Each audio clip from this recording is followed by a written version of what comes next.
I'm Nick Knudsen, joined by Will Miles. Welcome to Stand Up and Holler on tonight's episode. The off season is here, so we'll start to dive into the class of 2025 after largely focusing on out-of-state talent, players that largely the group that bailed at the last minute in 2024. Should the Gators focus more on players closer to home? The significance of one-score games, a new read and reaction article by Will Miles coming soon to a readandreaction.com near you. And we witnessed one of the better playoffs since this thing has existed in the last 10 years here. Michigan and Washington come out on top. Wolverines and Huskies for the national title. We'll look at that game. And we'll wrap up with a few thoughts on the bowl games. Will, how's it going, man? Going great. Happy New Year, everybody. Appreciate you sticking with us in 2023. A little bit of a rough one there for Gator fans in 2023, though it ended on a pretty solid note with that Georgia win over Florida State.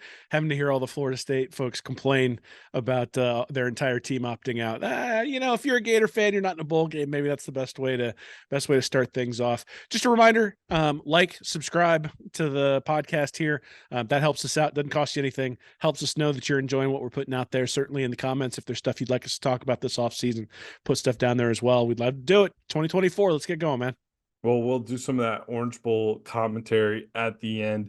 Let's jump right into 2025, Will. And one of the things you and I were both talking earlier this week, and we were taking a look at the 24/7 class of 2025, and the top 10 already has 6 guys committed. You're looking at 3 are committed to Alabama, 1 is committed to Florida State, 1 to Notre Dame, 1 to Oregon, and there are 4 uncommitted with 1 linebacker, Tarvos Alford from Vero Beach, Crystal Bald, to Florida. Well, we saw Napier and company really take it national last offseason, and with success early on in the class, really for most of the class, if you want to put it on a timeline, they had a lot of success going out of state, but came back to bite them a little bit in the end there with a lot of flips being out of state guys at the last second. So you really would think that maybe the focus needs to be closer to home with some guys who grew up nearby, less likely to transfer, perhaps. Tough start to the 2025 class with 6 of the top 10 already committed, none of them committed to Florida so far. We do have a couple guys out there that we're in the hunt for, but 3 Bama commits in the top 10 is not what you want to see when we're flipping the page here to next year's recruiting class. No, so Florida has one guy in the 2025 class right now, Waltez Clark. He's the 29th overall player in the state, 199th national rank. So a very solid player at the running back position. 0.927 is his 24/7 rating right now.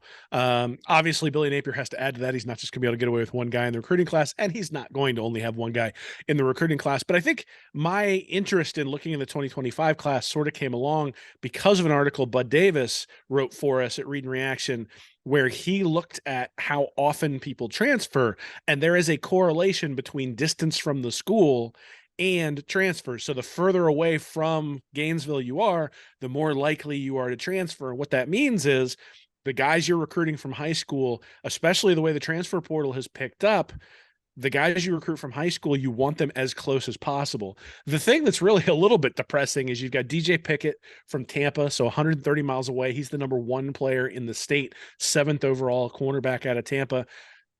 He's not undecided, but then you got Jamie French, who's from Jacksonville, who's committed to Alabama. You got Solomon Thomas, who's from Jacksonville, committed to Florida State. You got Dallas Wilson, who's from Tampa, committed to Oregon. You got Hilton Stubbs from Jacksonville, the 45th ranked overall player in the country, 5th in the state. He hasn't committed yet. And then you got Javion Hilson from Cocoa, so 160 miles away, and he's committed to Alabama. You got Ivan Taylor, who's from Winter Garden, so 102 miles away. He's committed to Notre Dame. And you've got Anthony Rogers from IMG, so not necessarily Florida. Same thing with Nathaniel Owusu-Boateng, who's at IMG as well. Both of those guys are in Bradenton, 167 miles away. One not committed, and then the other, Anthony Rogers, committed to Alabama. So before you get to Tarvis Alford, who you mentioned, who's the guy who's leaning to Florida, the 10th ranked player in the state, 73rd overall in the national rankings, you got 10 guys who are or 9 guys who are really pretty local, right? Really close to Gainesville. Jacksonville is a place that Florida has to own when it comes to recruiting. And the fact that Florida is not owning it is a problem. Now, I think one of the things we learned in this past recruiting cycle is that there's a lot of flipping that goes on when you get close to early signing day. And so there's going to be an opportunity to flip guys in a way that, 5, 6, 7 years ago, these commitments would have been really solid. But let's be honest, how many guys are going to be flipping from Alabama? The guys who are flipping from Alabama, maybe if Saban decides to retire after the loss to Michigan the other night, but you're not, are you going to be able to flip those guys? I think it's a hard sell, which means the state of Florida, again, is getting run by Alabama, not getting run by Florida or Florida State or Miami. And, until that turns around, Florida's going to sit there in that 10, 11, 12, 15 range in recruiting. So it's depressing that had you looked at this, 6 months ago, you would have said, look, everybody on the top of the board for the state of Florida is from Jacksonville or from Tampa or from Cocoa or from Bradenton. You would have said, look, that's really favorable for Florida. And it turns out we got guys from Jacksonville going to Florida State, and that's just not going to get the job done long term. Well, yeah, Jacksonville's going to have a little bit of split there with Florida State, but I mean, kid from Mandarin High School, Carson Beck went to Mandarin High School, for example, is playing up at Georgia. Obviously, Mandarin High School, you like to see those guys head down to Gainesville. Well, IMG, do we just start calling IMG its own state? These aren't necessarily Florida kids, and even when they do stop by for a minute, some of them aren't here for too long. So we finally did land some prospects from IMG, and off they went. I know we still got a guy or two on the roster from IMG, but man, it's not they're not all From, Florida guys. Will a lot of from them a go home? transfer perspective, they're not local, right? Yeah, But from a recruiting perspective, in terms of the resources you have to put into it in order to recruit them, it's not that hard to get down to Bradenton. If you're recruiting in Tampa, getting to yeah. Bradenton isn't No, much it different, should be an right? advantage to have them in Bradenton, not So not not a disadvantage for So, sure. like, my argument against recruiting California has never necessarily been that it's hard to get a guy from California. It is and the fact that they're more likely to transfer and that Bud has that data, I think, is something that maybe is one more, one more, um, check mark against it. But the real reason I don't think you want to recruit in California is you got to get on a plane and fly all the way to Los Angeles or San Francisco or Sacramento or wherever you're recruiting, and just being able to do that puts you at a having to do that puts you at a disadvantage for the Washingtons and the Cals and the UCLAs and the USCs of the world, where they can constantly be in that guy's home, at that guy's games, checking it out, being constantly in contact. It's just a disadvantage when you're trying to recruit somebody from Texas or Louisiana or California or North Carolina or Ohio or something like that. Now, it doesn't appear to be a disadvantage for Alabama to come down to Florida and recruit Florida. Now, part of that is because Alabama's a national brand, right? But Notre Dame has also made its way into Florida. Clemson has made its way into Florida. Michigan has the 11th ranked guy in the country, Chris Elwald from Hollywood, Florida. He's committed to Michigan. The 13th ranked guy is also committed to Michigan, though he's an IMG guy, Alex Graham. So other programs are finding their way down, but the programs that are finding their way down are national brands. And I think that's sort of the thing that we maybe learned during early signing day for the 2024 class is Florida is not necessarily a national brand yet, at least not in the world of NIL. So look, there's still time. I think this is one of those things where there's an opportunity to flip guys. And hey, there are 2 guys in the top 5 who are uncommitted. You got Hilton Stubbs from Mandarin in Jacksonville. You got DJ Pickett from Zephyr Hills, Tampa, Florida. If you can bring in a guy from Tampa and a guy from Jacksonville, one's a safety, one's a cornerback, and they're both, the 7th ranked player in the country and the 45th ranked player in the country, all of a sudden you're starting to really, really put together talent from the state. But just like we said, the last couple of weeks where we're talking about the razor's edge that Napier is riding on the field, it's a razor's edge of this 2025 class because he's going to have to get commitments from these guys in order to put together an elite class, or he's going to have to go outside of the state again, which means you're exposing yourself to flips and you're exposing yourself to transfers a year or 2 down the road. Well, of course, we did have some notable guys coming in from out of state, but you're definitely rolling the dice a little more risky going with the out of state prospects at this point. Will, you got an article coming out. You've been working on this one for some time now. Speaking of a razor's edge here, uh, Jim McElwain, you mentioned 7-1 in his first two seasons in Gainesville in one-score games. Dan Mullen went 6-1 in one-score games in his first two seasons in Gainesville before finishing his last two seasons with an 0-7 record in the same category.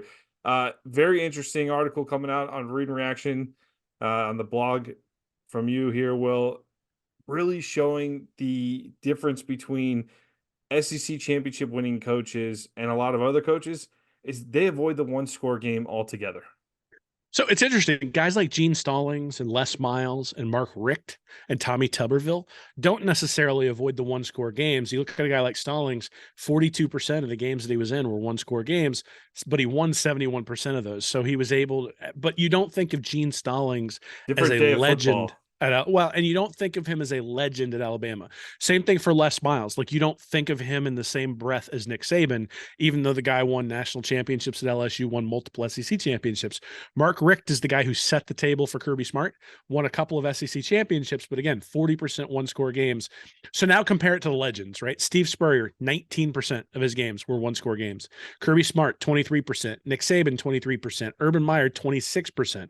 They actually weren't especially great in one score games overall. So Spurrier, 61% of the time he won the one score games, 62% for Saban, 62% for Urban Meyer, 68% for Kirby. He's had a little bit more luck in those games. The thing is that they've just avoided the one score games altogether. And when we talk about recruiting and we talk about bringing in better athletes, in many ways, that's what we're talking about, is we're talking about being able to avoid those one score games.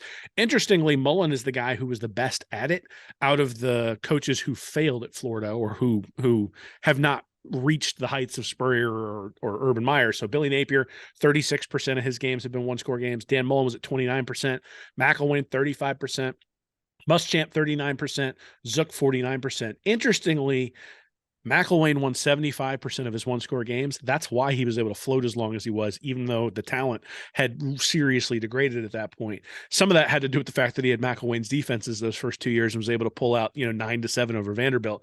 But you look at Napier, he's only won 44% of his one-score games. Mullins won 43%. Muschamp won 47%. Zook won 50%.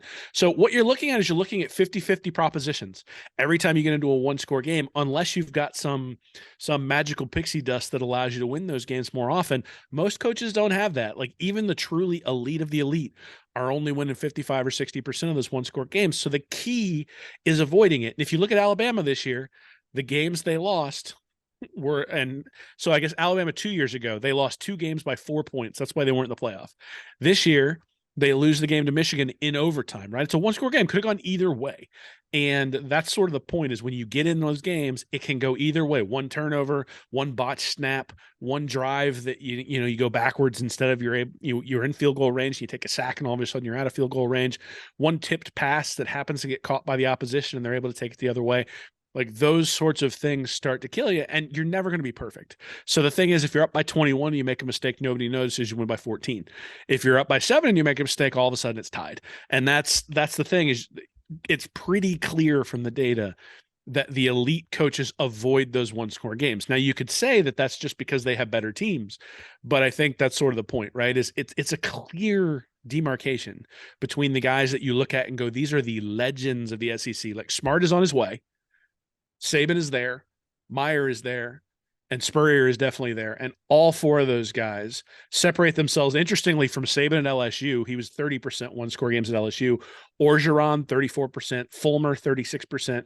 Chiswick, 37%. Mike DeBose for Alabama, 38%. Malzahn, 39%. Tuberville, 39%. Richt, 40%. Les Miles, 41%. And Gene Stallings, 42%. So the comparison I make in the article is actually Clemson, because Clemson started out under Dabo in essentially 40% of their games being really, really close. And then when Taj Boyd took over, that ended. And ever since then, Dabo Swinney has had a very similar profile to guys like Saban and Smart and that sort of stuff in terms of avoiding the one-score games. So I think there's hope from the Florida side, because we've got Lagway coming in, because there's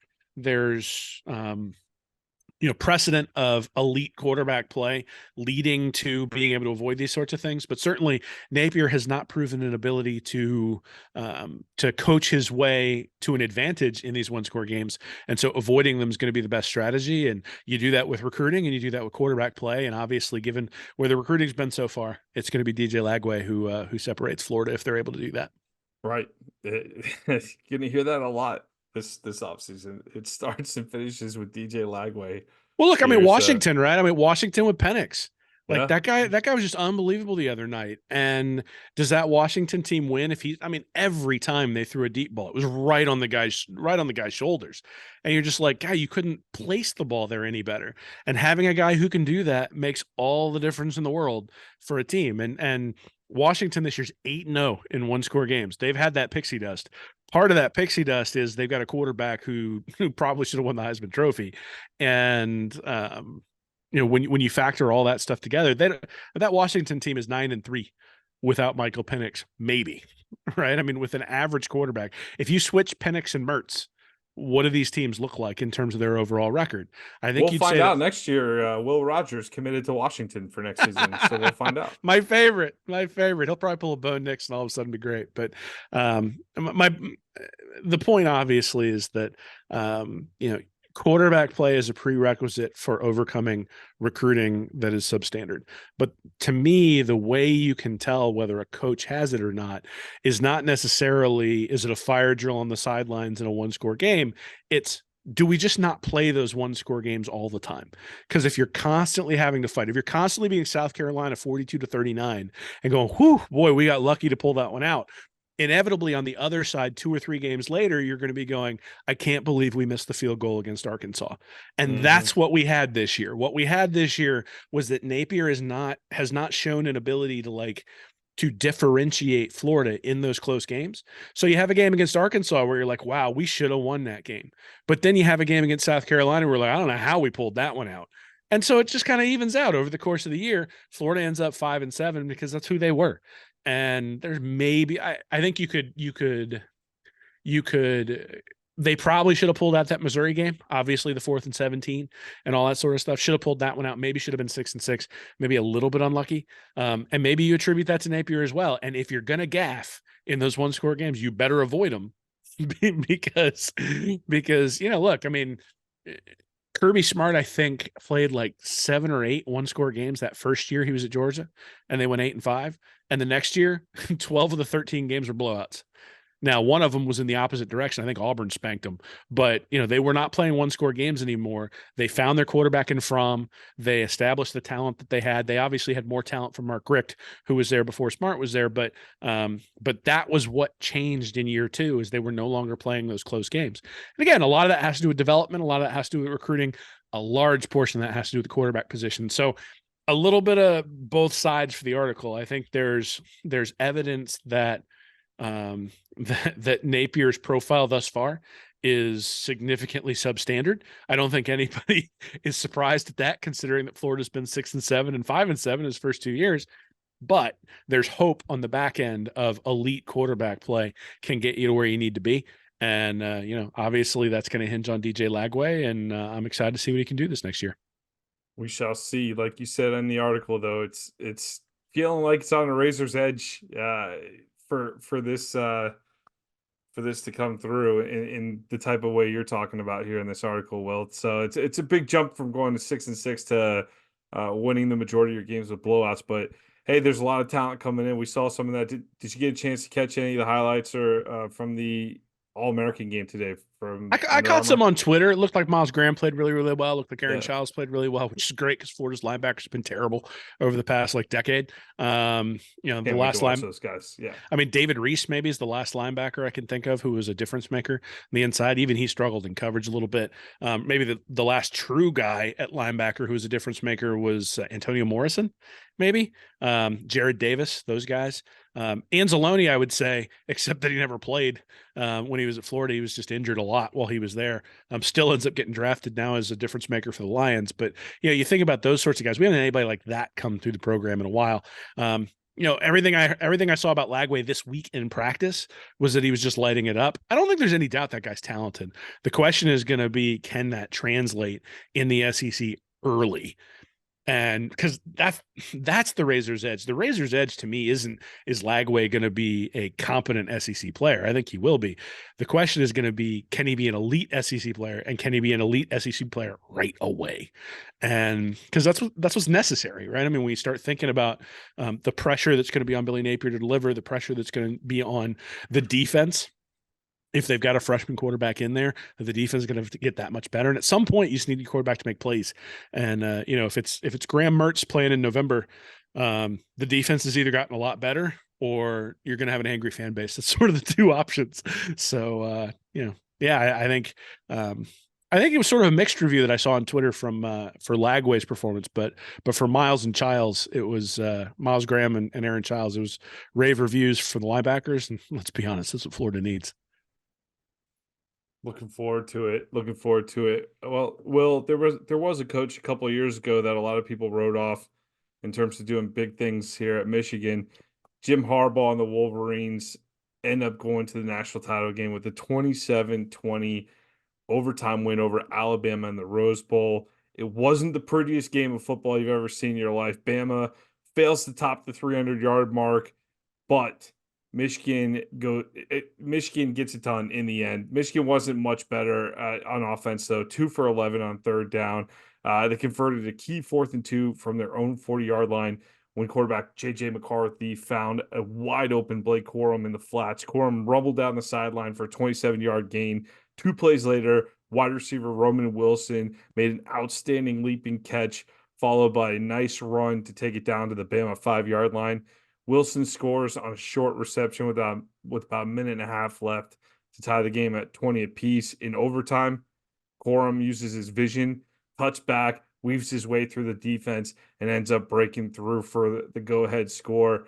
Bama answers back. They get down to the Michigan 3-yard line, face a 4th and goal, and arguably a busted play where maybe it was a run pass option, maybe it wasn't. We've heard different things. Saban seemed to indicate it was not. Saban seemed to indicate that it was a run, but either way, it looked like a low snap cost Jalen Milroe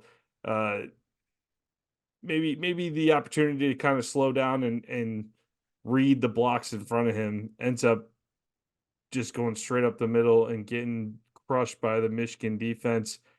Bama loses in really the type of game that you've seen Alabama win over and over again. Probably the biggest Michigan win in our lifetime. Well, I'm trying to think back to it. I know the 97 win over Washington State put Michigan over the top for a half a national title, but this is the first outright national championship Michigan's going to play for next Monday since the Truman administration in 1948. Well, it's killing you, isn't it, as an Ohio State guy? I mean, I've watched Georgia do it the last few years, man. Florida State went undefeated. It's just been football's been tough the last couple of years, man. And yet we show up and do this show every week still, though, Will. I'm showing my face. I'm still showing my face. Well, I mean, look, I think Michigan, congrats to them, right? I mean, they've been on the doorstep of this sort of thing, obviously gotten boat raced by Georgia a couple years ago, and then the loss to TCU last year, but they were going to get boat raced by Georgia again if they had beaten TCU. All the controversy this year, the sign stealing, Harbaugh being suspended at the beginning and the end of the season, obviously that sort of stuff sort of galvanizes the team and brings them together. We were just talking about Lagway coming into Florida. Well, look, McCarthy coming into Michigan. He was a 5-star guy who took over. Who was the guy who led him to the playoff 2 years ago? He played McNamara, Cade McNamara. Iowa. Yep. Cade McNamara was the starter, right? And it takes some stones to say, look, this guy just led us to the playoff, but JJ McCarthy is going to come in. He's going to be the guy who leads us the rest of the way and has led him to the playoff the last 2 years as well. Obviously, the COVID year was kind of weird overall. Harbaugh usually wears that as welcome by this point. So maybe having the COVID year where they couldn't might have done it. Well, maybe a little bit. And Feinbaum was saying the other day that he expects Harbaugh to be in the NFL the day after the national championship game. He might be right. He might be right. But again, I mean, that sort of feels like an Urban Meyer situation, right? Where would you trade Would you trade sort of the investigations that are going to come afterwards in exchange for a national title? Sometimes you do, sometimes you don't, I suppose, depending upon the fan that you are. But I think it was interesting to me. I don't think anybody expected Alabama to beat Georgia in the SEC championship game. The fact that they were able to beat them and beat them up front was the thing that was surprising. Michigan beat Alabama up front in this game the entire game. Milroe, especially in the first half, was running for his life, constantly sacked. Alabama could not throw the ball. And you think about the Alabama teams for the past decade at this point. Jalen Hurts was probably the last guy that they had who was more of a runner back there, and even he was a more advanced passer, I think, than Jalen Milroe is right now. This is a reloading Alabama team that just won the SEC championship game and came within an overtime of making it to the actual national championship game. So, there's a lot of work to do for teams like Florida. That's one of the messages I take out of this. And people are saying Saban slipped because they lost in the playoff. I'll be interested to see what happens when we go to 12 next year, whether there are more upsets. Because it's not like the 12th team in the country never beats the number one team in the country. It's just probably like a 70-30 proposition. In this case, the teams that were undefeated all year long found a way to get a win. And I think maybe in some ways that's the lesson too. And as much as it pains me to say, that was always the point for Florida State is, you found a way to win all your games. Alabama didn't, but I'm also glad that they put the SEC in because I'm pretty sure it would have nuked the entire system if the SEC got left out of the playoff. So, at least we still have college football. Well, I think Georgia. Speaking of nukes, we'll get to the Orange Bowl in a few minutes here, but Washington, Texas, Bama, Michigan in the Rose Bowl, fantastic setting, great time. I love when these games are on New Year's Day too. Enough of this New Year's Eve stuff. Put it on New Year's Day in the right spot. Really enjoyed it. Although January 2nd, every year, like I just don't take that off work. I got to do that. Will like I gotta like lock in one of these years and take January 2nd off. But you focus on that holiday time on the front end. You don't focus so much on the back end with it. Washington beats Texas though. Late game on the East Coast here, 37-31. I think you texted me. Like, we were swapping texts during the game. I think you had said at one point, watching Michael Penix reminds me of playing NCAA football on on Xbox. Man, I like, you talk about a guy who could just from any different angle get it out to his receivers on the dot almost every single time. Well, in that second half, down the stretch, particularly in the fourth quarter, I'm watching the game going, why are they not running the ball? There was one drive where they didn't waste but maybe 45 seconds off the clock and ended up putting it back to Texas. I think that's part of the reason why Texas got back in the game. They're given some extra opportunities. Washington held the ball. I think Texas ran 5 plays the entire third quarter. Sark said in the interview there, and you go back and look at that, 5 plays in the entire third quarter. That's crazy. But Washington ends up trusting Michael Penix. They were going to go down swinging, doing what they do best. They trusted the quarterback. They had some great receivers running all over the place in New Orleans. Texas did get it together. They fought back. They have that great play down in the end zone where, hey, you've thrown a jump ball to the guy you want to throw a jump ball to in Mitchell, and the DB comes right over the top and swats it. Just a beautiful play by the defensive back. Washington holds on 37-31 in the Sugar Bowl to advance to the national championship game. Yeah, if this had been Florida and Texas's stead, I'd be absolutely crestfallen. Like, so CJ Baxter fumbles like the first play coming out of halftime. I think Washington scored coming out of halftime, but then the first play for Texas, they hand it off to their 5-star CJ Baxter, goes through the line, gets hit, fumbles. Washington takes over and is able to score from there. Then later on, they're driving down the field. I think they were down 10, driving down the field. Nice little screen pass to Blue, their other running back. He breaks it. He's going maybe 15, 20 yards downfield. He fumbles the ball as well. So those two fumbles combined with it's like, I'm not quite sure. The thing that's going to get lost in the great play on fourth down is that on first down, they threw a swing pass out to the outside that had zero shot of scoring. And if he'd caught it and hadn't gotten out of bounds, it would have been the clock running out and they wouldn't have had 4 shots at the end zone. And to me, those were the things, is the fade on the last throw, some of the other throws that they made in that drive, not necessarily high percentage plays when you're going for that score in the end zone. Look, I think, again, if you play this game 8 out of 10 times, I think Texas wins. But the Hmm. turnovers that Texas had that third quarter, where I mean, it was just dominated by turnovers. I mean, Texas, I think, turned the ball over twice in the third quarter, or at least the second fumble was in the fourth quarter, maybe. But like you said, didn't have their hands on the ball at all. And then Texas, obviously, pretty lucky. You never want to see an injury, but no timeouts. Washington runs the ball on third down. They're going to run it down to like 10 or 15 seconds and then punt, and their running back gets injured. And so they end up with like 45 or 50 seconds that Texas gets the ball back, able to drive down and make it a game there at the end. Again, this is just what Washington does. Penix hits guys downfield, chucking the ball downfield. The Madden comment was to me, it was when you up a level in Madden, like when you go from beginner to intermediate, or when you raise the level, all of a sudden the defense is moving faster, and all you can kind of do sometimes is just chuck the ball up. And that's what it felt like a few times when they got one-on-one coverage. That was where Penix was going. He's like, I see the one-on-one. I'm going downfield. I'm going to make a perfect throw. Did it over and over and over again. But I'll tell you, the most impressive throw he made was there was a play where Texas got immediate pressure, and he moved to his right before the pressure got to him, and then threw a strike right down the center of the field to his tight end coming across the middle. That is the kind of play that we didn't see from Jalen Milroe. That's the kind of play that we didn't see from JJ McCarthy. And that's the kind of play we didn't see from Quinn Ewers.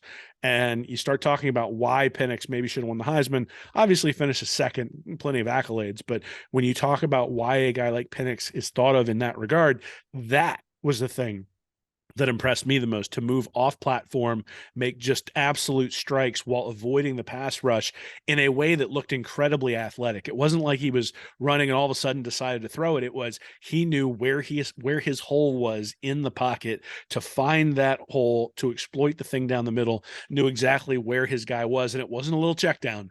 It was an aggressive throw over the middle, and he was able to do that sort of stuff. So look, I followed Penix when he was at Indiana. My dad went to IU. So, plus the fact that he was from Florida and was helping Indiana win meant that I was sitting there going, "What are you doing, Jim McElwain? What are you doing, Dan Mullen? Bring that guy in." Tampa But Bay. He's from yeah, Tampa Bay again, Tech. well, not unusual for Florida to miss on a player from the state of Florida, as we were talking about earlier. But look, sometimes these 3-star guys turn out to be stars. We've seen it with guys like Baker Mayfield and some of the other guys who've come through. Penix turned into that guy, goes out to Washington for Kalen DeBoer, transfers out there and becomes an immediate star last year, and then just a superstar this year. That's the reason Washington's in the national championship game. It's going to be fun to see them take on Michigan. Really a theme throughout these playoffs. And I know people are sick of hearing about patience around Florida, but if you look around these playoffs, you got schools like Texas. It's been a minute since they've been relevant. Will they're back in it? Washington, Michael Penix. How many injuries, season-ending injuries, have we had? 3. Was it a shoulder and 2 knees? Yeah, Yeah, I this mean, yes, guy's but been not. around college football forever. And then Michigan, who had a terrible season during the COVID year. Alabama's the only consistent one of the bunch that's been here over and over again. So you're seeing that these programs can get it together, can put together enough of a roster, some kind of advantage. Hey, look, top to bottom, does that Washington roster stack up to Texas, Michigan, or Alabama? I don't think so. But the weapons they have on the outside, they have some high end talent on that football team out at Washington, and the quarterback play is just outstanding in that offense. Everything fits well together, and they just played a really clean game right here, and they were able to make this kind of run. It's more, it goes, you talk about the one score wins though too. It's more things falling your way, which has to happen in a championship season, that it is something you can repeat over and over again at Washington. Yeah, I mean, look, I think Washington made the playoff with Jake Browning years ago.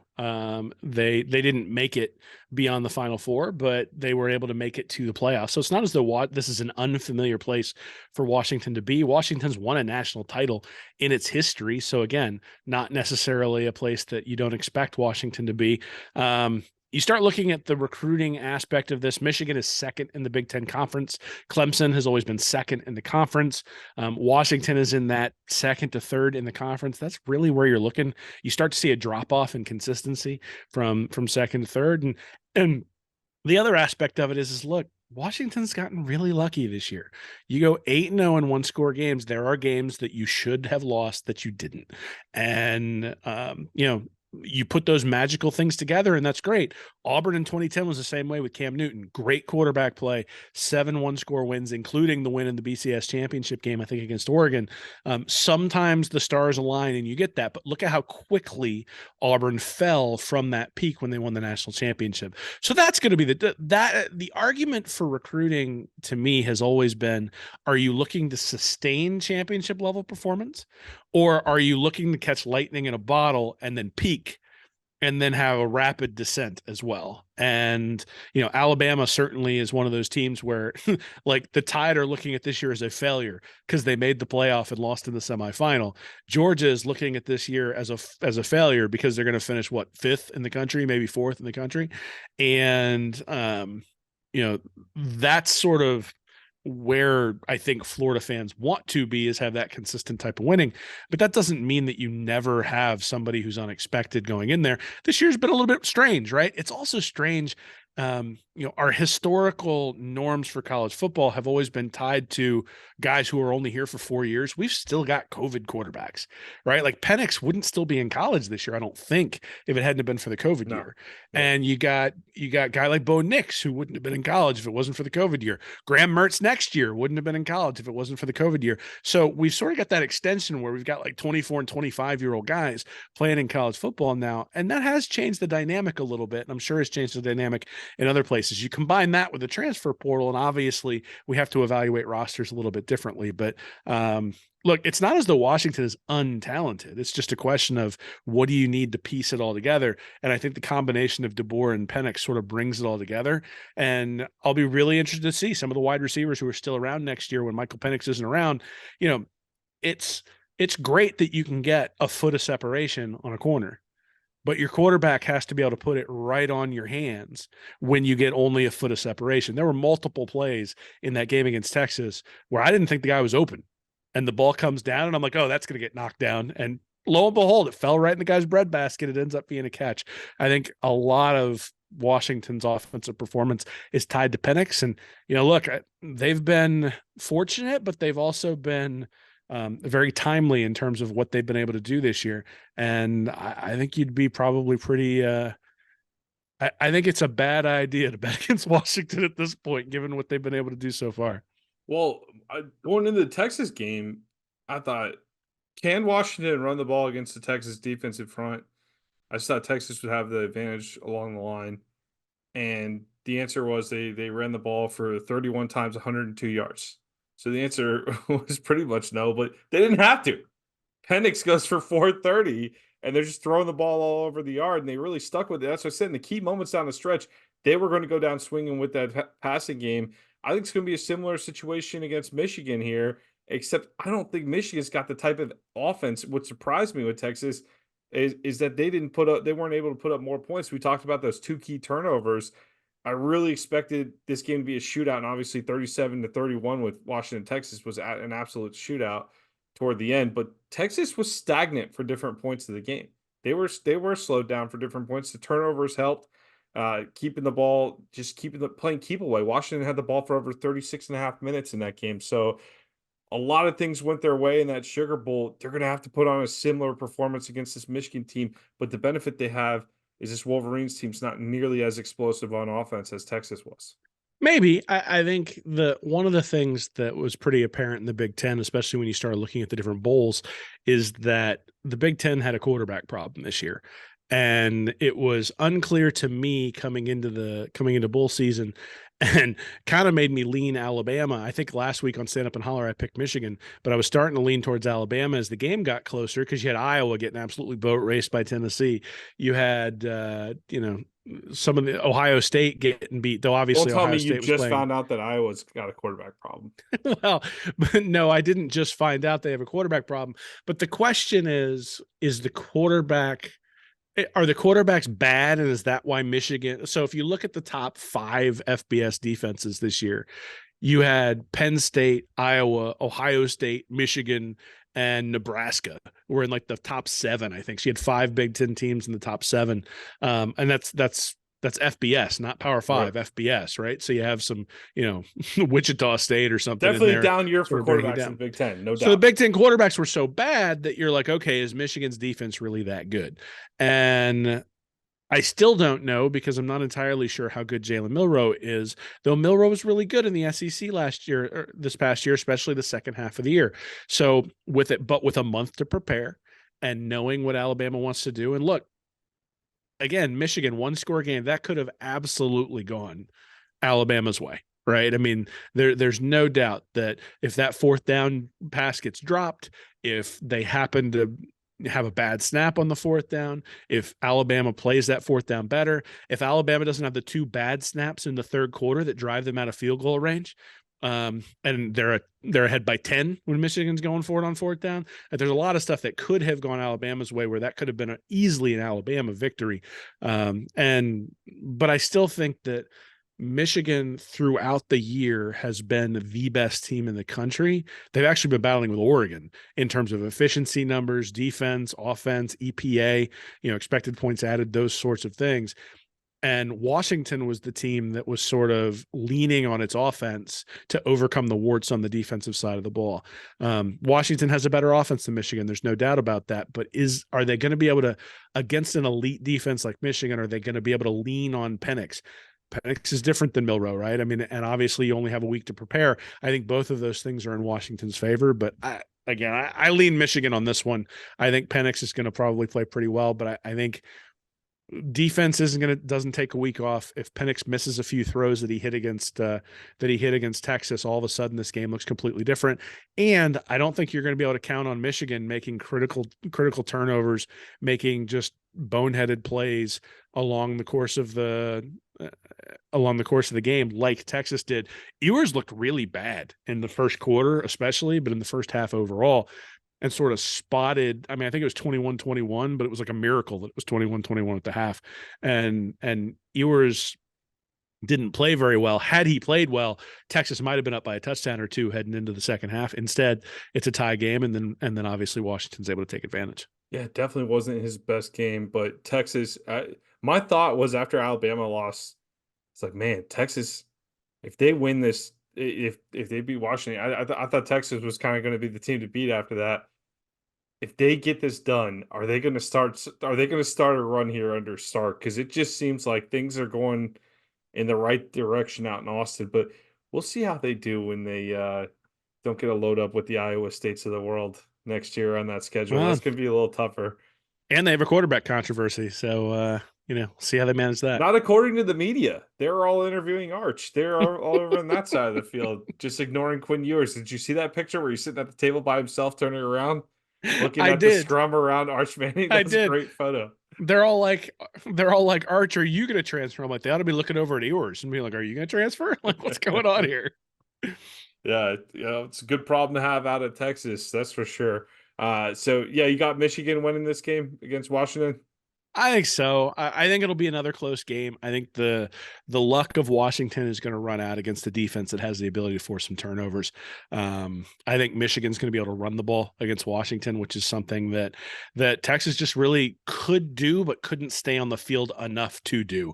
And if you're able to run the ball, if you're able to keep Penix off the field, and if you're able to convert long drives for touchdowns, I think you can win that game. And I think all the suspension stuff around Michigan, it wouldn't be a college football season if we didn't have controversy. So having a controversial national champion who's been accused of cheating in two different ways during the season, really to cap off the playoff season with NIL, all that sort of stuff, it's just appropriate, man, just appropriate. I doubted Washington against Oregon, the Pac-12 title game. I doubted Washington against Texas. They won both of those. I'm going to doubt them again and hope they win this one against Michigan. But I think Michigan does get it done. Harbaugh rides off into the sunset, gets on the microphone after the game, says, I did it all to the NCAA. Heads and out, then goes off to coach the Chargers. Chargers. That Chargers job. Takes that Chargers job on Tuesday, like Five Bomb says. I like that. I like that scenario. I'm okay with. I can live with that scenario. But yeah, Michigan, I think they got too much on that defense, and I do think they will slow down the Huskies.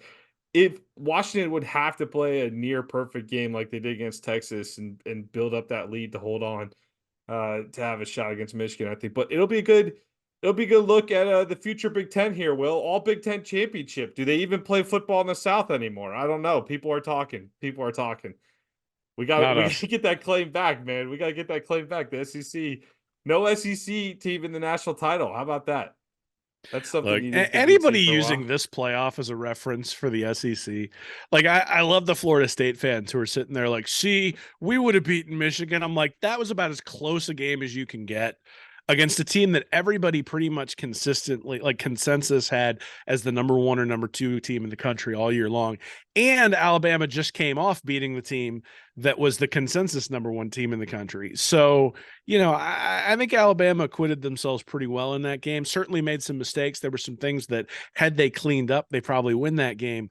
But to look at that game as a referendum, it's not like Alabama lost by 3 touchdowns. Milroe threw a bunch of interceptions and things were bad. The fact that they were comparing the yardage that Milroe threw against Michigan to the yardage that what Brock Glenn threw against Georgia. Like, I Whatever was helps like, you sleep at night, man. Whatever helps you sleep at night. I look, the best team in college football did not make the playoff this year. We do know that, but we'll get to that in a second here. But let's talk about the rest of the bowl game. So that's the playoffs. That's the national look at the national title game here. At one point last week, I'm sitting there like you got a great slate of games on a couple of the days where it might not look like a great slate on paper, but then you just start following along throughout the week. You get sucked in that week between Christmas and New Year, right? At one point last week, Rutgers beats Miami in Yankee Stadium and just leave the chaos on the Miami side of things at this point. They're going to be is there going to be more tension in any game next year than there will be for that Florida Miami kickoff between those two fan bases? That's going to be a rough situation for whatever coach walks out on the losing end of that game on August 31st in the swamp. But you have Rutgers beat Miami. You have an edible Pop Tart mascot that took over the world with his inspirational message as he's going down into the toaster to be eaten. Hilarious marketing stunt. Those people did a great job at the Pop Tarts Bowl. And then the Alamo Bowl that night was like an old school feel to that game. I used to love the Alamo Bowl when I was a kid. For whatever reason, the Alamo Bowl used to just have these great games and it was always on late. And I just always felt like that was a game I was always drawn to most years. But it kind of had this old school feel to Bowl Week for a minute after listening to all these opt outs and talking about transfer portals for a couple of weeks. It was a lot of fun. It was a lot of fun. But then Friday night comes along. Ohio State loses their second string quarterback, goes down to the third string quarterback, just can't even move the ball. Awful game. Comes out after the game. There's a podcast that's been deleted where a Buckeye player is talking about the lack of practices up there and who knows what's true and what's not, but didn't sound like their head was totally in that game. And then you have Florida State, who also put up 3 points, but the issue is they gave up 63, Will. So I don't like talking on behalf of Georgia here, but that was such an embarrassing performance for Florida State. And I really do understand the hard feelings about the playoffs. They were royally screwed. I thought they should have been in the playoffs, but the best response would have been to show up and play that game against Georgia and make a statement. Make a statement. I really do think that'd be the best response. They missed an opportunity to do that, but I thought Georgia was going to win the game and win handily, even if Florida State showed up at 100%. But not, I didn't think it would be as ugly as it was. It just was just a full steamroll, full effect Georgia that looked incredible. And I realize it's a lot of backups playing backups, and there's not much to read into this game. But you had one team that missed the playoffs that said, we're going to go out and treat this game really serious and play really hard. And you had one team that totally checked out. So I hate that the bowl system is in a place where it incentivizes that type of behavior to opt out, to check out. On a personal side, if that's your brother, if that's your son, you're advising him to not risk an NFL career over a bowl game. I understand all that stuff, but I look at it from the bowl perspective, And I think the Bulls should have the opportunity to decide, not be locked into these contracts with conferences anymore, but tell the teams to give us your pitch for why you should come play. The Orange Bowl is not going to deal with that much more with the playoff system. Like, I know it's not totally set on how the playoffs going to be, but I have to imagine the Orange Bowl is going to be in the mix far more often than not, or potentially every single year. But a bowl game that's outside the playoffs, because bowls will continue to exist in some capacity, should have the ability to not be locked in with the conference and to should have teams pitch why they should come play for them. Who's going to be opting out? What's like so you can have two teams that actually want to be there. Will That's really the thing at the end of the day is this obligatory no-show performance like we saw the Gators put on a Cotton Bowl a couple of years ago. That stuff's got to end. We got to figure out a way to get that out of the bowl system. And I don't have the perfect solution for it, but that's one idea that I haven't heard talked about. Well, so two things there. You talked about watching a bunch of those games, the game with the Pop Tart, all that sort of stuff. I watched probably, I don't know, 10% of all of the bowls before the playoffs games. And I'm a college football fanatic, right? I love this stuff. I'm always the guy saying, you only get 12 of these and all that sort of stuff. And I don't want to watch it because I'm sitting there going, I can't tell anything. Like Tennessee with I'm a leave it quarterback instead of Joe Milton.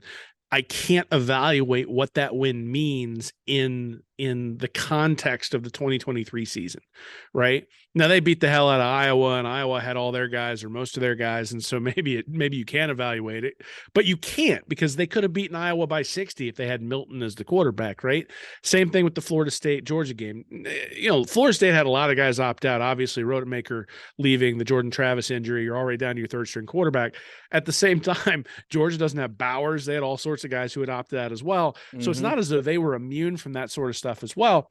And when their second stringers and third stringers were in the second half, they still beat the crap out of Florida State. So it's not as though that game was going to be close regardless, because again, to your point, there's a motivational factor that ties into the stuff as well. And one thing I will say about Kirby is he's pretty good at getting his guys ready to go and getting the juice running. The interesting thing is that the ratings for the Georgia Florida State game were like the highest Orange Bowl rating since like 2017.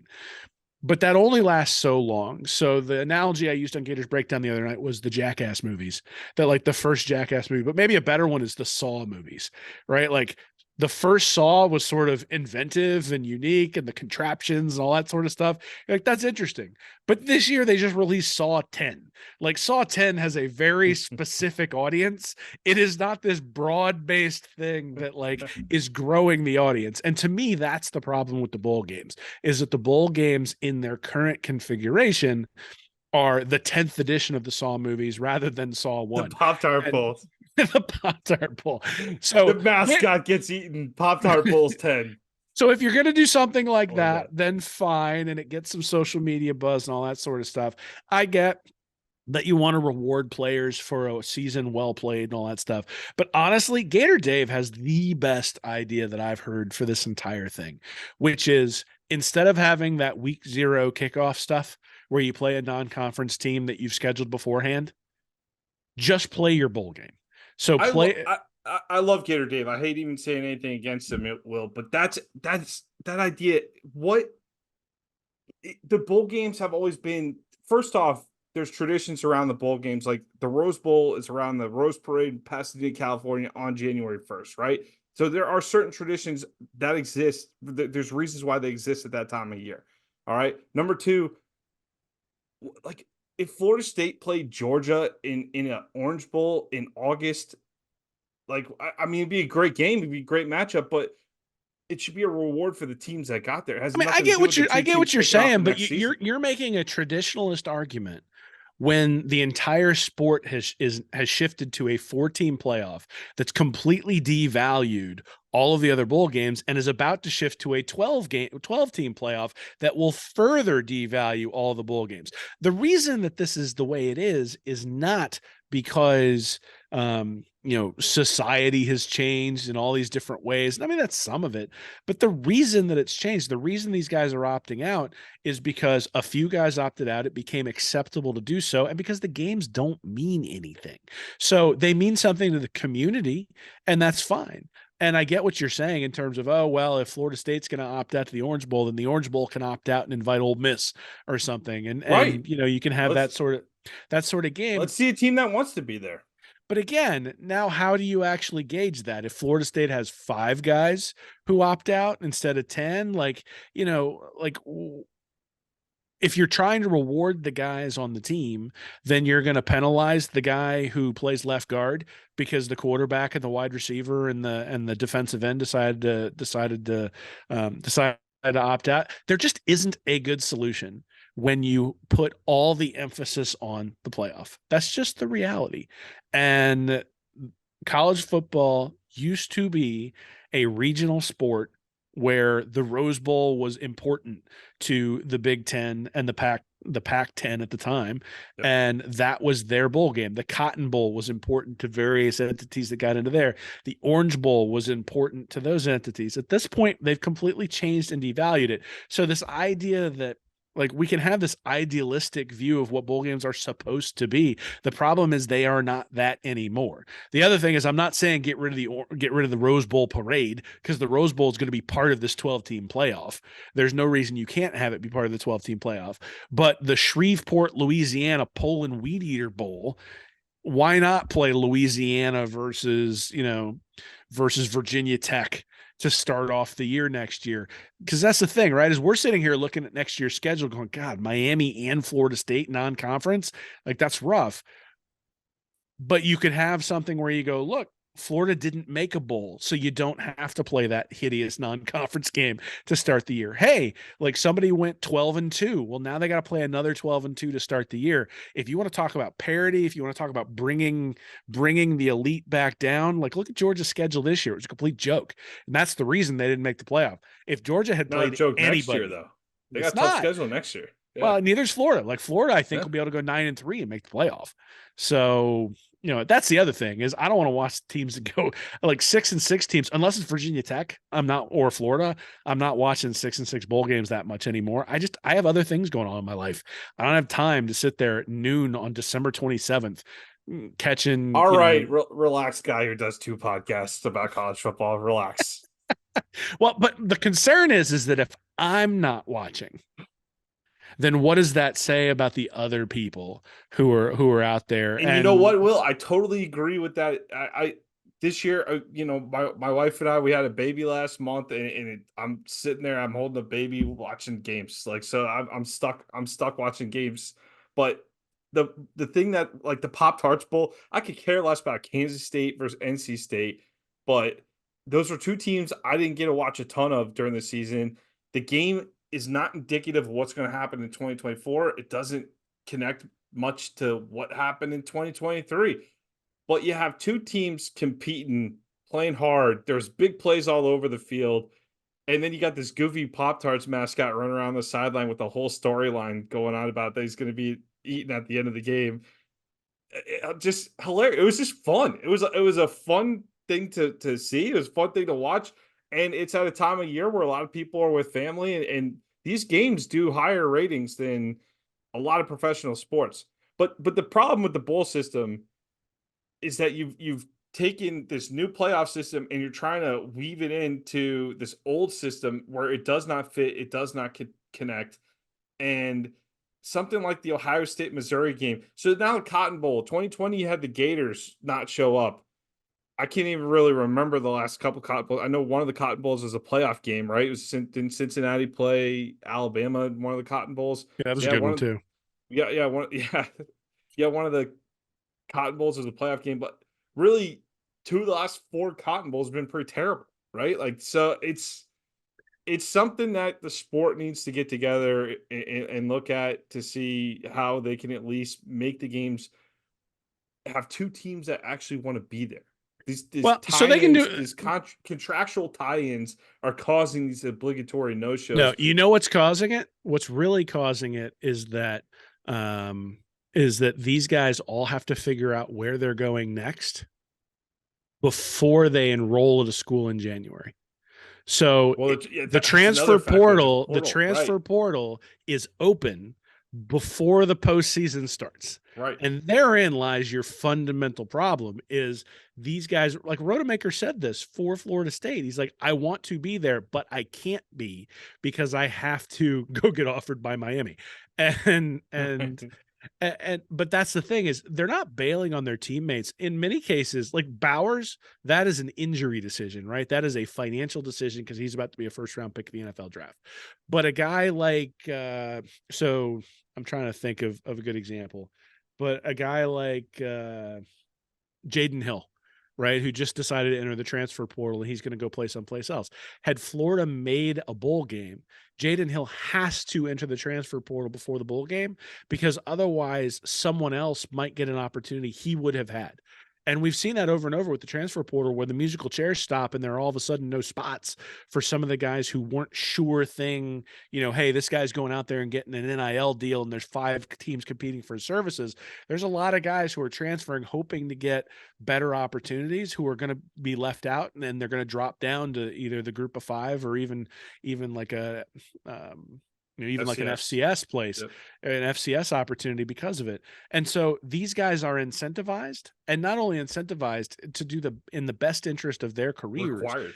they have to bail on the bowl game in order to do that. So if college football wants to fix anything, to me, that's the thing you fix. Stop conflicting your players with loyalty to their program because they all played the last game of the season. It's not like you have guys opting out of the Florida State game. It's that you got to take this month between the game on Thanksgiving and the game on New Year's Day or right around New Year's Day. And in that month, the transfer portal is wide open and you're being recruited by other entities and you got to make a decision. And if you don't enter the portal, they can't contact you. But if you do enter the portal, it's a distraction for your team and blah, blah, blah, blah, blah, and all that sort of stuff. So to me, the thing that they need to do is they just need to figure out the enrollment aspect of things in the spring. Basically, waive enrollment for guys who are going to transfer, and then say New Year's Day is when the portal opens, or January 2nd is when the portal opens. You got 2 weeks, figure it out, or you got a month and a half, figure it out, whatever it is, right? And then the school has to figure out from an academic perspective, the classes that they have for guys who are transferring in for those sorts of opportunities. But that's the thing is the enrollment aspect of it to the school is what's causing this problem. So, 10 years from now, college football is going to be decoupled from the actual institution. I'm not sure a lot of these guys are actually going to be going to school 10 or 15 years from now, but that's the thing that's limiting this is that the spring semester starts. So you either have to move everything forward, right? You got to start playing bowl games the week after Thanksgiving or the week after the SEC championship game. You got to start playing those bowl games and be done by the time Christmas comes around so people have time to visit and do that sort of stuff. Or you're just going to keep dealing with this because that's the disconnect. The disconnect is the portal is putting these guys in a situation that's just not winnable. And so it's no longer just the first round draft pick or even the third round draft pick who's opting out and killing you. It's all the guys who are transferring to different universities in addition to the guys who are going to be NFL draft picks, all opting out. And previously, last year, the year before that, it was just the guys going to the NFL, and you could kind of get away with it. Yeah, you'd have the Cotton Bowl every once in a while where Florida didn't want to be there.